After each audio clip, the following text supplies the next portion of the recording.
قرآن مجید کی آیت کریمہ میں نے آپ کے سامنے پڑھی. اللہ تبارک و تعالی ارشاد فرماتا ہے منہا خلقناکم وفیہا نعیدکم ومنہا نخرجکم تارۃ اخری. موت کی مجلس کے اندر ہم لوگ بیٹھے ہوئے ہیں، ایصال ثواب کی مجلس ہے. یہ ایک حقیقت تو ہم سب کو پتا ہے، اور ہم اکثر لوگوں کا عوام میں سے بات کر رہا ہوں میں، عقیدہ یہ ہے کہ سب کو پتا ہے، دنیا کے اندر اس بات کا کوئی انکار نہیں کر سکتا کہ موت نہیں آنی ہے. موت کے بارے میں سب لوگوں کا عقیدہ یہ ہو چکا ہے کہ موت آنی ہے اور یہ برحق ہے. اور میری آج کی جو گفتگو کا موضوع ہے وہ موضوع ہے موت کے بعد دوبارہ اٹھائے جانے کا.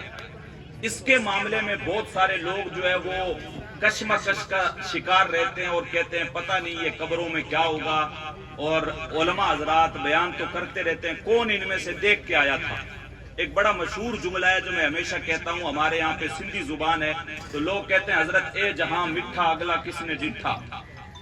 یہ والی بات کہہ کے لوگ فارغ ہو جاتے ہیں اور سوچتے ہیں کہ پتہ نہیں آگے کیا ہوگا.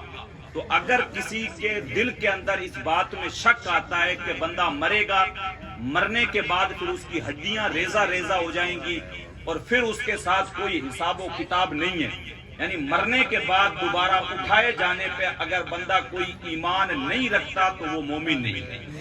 اور یہ باتیں میں ساری آپ کے سامنے آج قرآن کے حوالے سے رکھوں گا کہ یہ ساری چیزیں قرآن میں ذکر آئی ہیں. پہلی آیت جو میں نے پڑھی، اللہ ارشاد فرماتا ہے منہا خلقناکم، انسان ہم نے تجھے اس مٹی سے پیدا کیا. انسان کی جو تخلیق ہے، جو پیدائش ہے، وہ مٹی سے. حضرت آدم علیہ السلام کا پتلا جو تیار کیا گیا وہ مختلف جگہوں سے مٹی لی گئی، اس کے بعد ان کا پتلا تیار کر کے پھر اس میں روح پھونکی گئی، اور حضرت آدم کی پسلی سے پھر سیدہ حوا کو پیدا کیا گیا، اور ان سے پھر یہ انسانی نسل چلی. تو انسان کی اصل کیا ہوئی؟ مٹی.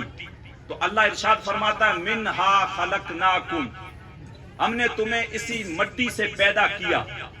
اچھا اب زندگی گزار لی، پھر آگے اللہ ارشاد فرماتا ہے وَفِيهَا نُعِيدُكُمْ، ایک وقت ایسا آئے گا تمہیں پھر اسی مٹی میں پلٹا دیں گے. لوگ اٹھا کے تمہیں اسی مٹی میں ڈال کے آ جائیں گے، اپنے کندھوں پہ اٹھائیں گے، کفن دیں گے، غسل دیں گے، لے جا کے وہ جو کال کوٹھڑی ہے، قبر ہے، اس کے اندر جا کے اوپر مٹی ڈال کے آ جائیں گے. تو انسان پیدا کس سے ہوا؟ مٹی سے. موت آئی، واپس کدھر پلٹا دیا گیا؟ واپس مٹی کی طرف. ارشاد فرمایا وَفِيهَا نُعِيدُكُمْ، ایک وقت تمہارے پہ ایسا آئے گا کہ واپس تمہیں اسی مٹی کی طرف پلٹا دیا جائے گا.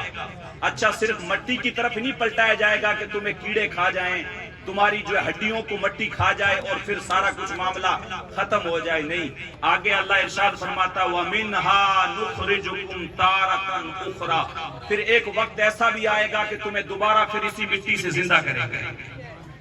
تمہارا رب جو ہے تمہیں دوبارہ اسی مٹی سے واپس زندہ کرے گا. تو انسان کی جو ہے وہ تین حالتیں ہو گئی، مٹی سے پیدا کیا گیا، مٹی کی طرف لوٹایا گیا، اور جب قیامت کا دن ہوگا حشر کے میدان میں واپس جو ہے وہ اپنی قبروں سے کھڑے کیے جائیں گے. کتنا جو ہے وہ اللہ تبارک و تعالیٰ نے یہ سورہ طٰہٰ کے اندر آیت نمبر 55 میں یہ چیز ارشاد فرمائی.